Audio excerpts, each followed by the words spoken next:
लोकसभा निवडणुकीत महायुतीकडून नारायण राणेंचे नाव जाहीर झाल्यानंतर राणेंचे पुत्र आमदार नितेश राणे हे ॲग्रेसिव्हली प्रचार कार्यात गुंतले आहेत। मागील 2 दिवस रत्नागिरी दौऱ्यावर असलेल्या नितेश राणे यांनी चिपळूणमध्ये भाजपा संघटनात्मक आढावा घेत प्रचाराबाबत मार्गदर्शन केले।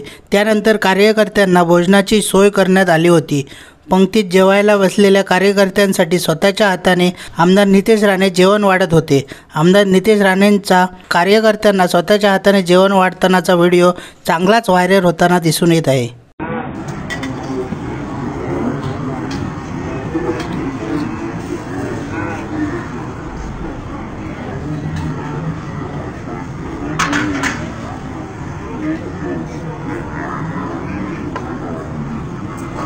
ताजा अपडेट्स आणि ताजा बातम्यांसाठी आजच सबस्क्राइब करा आपला सिंधुदुर्ग डिजिटल न्यूज चॅनेल।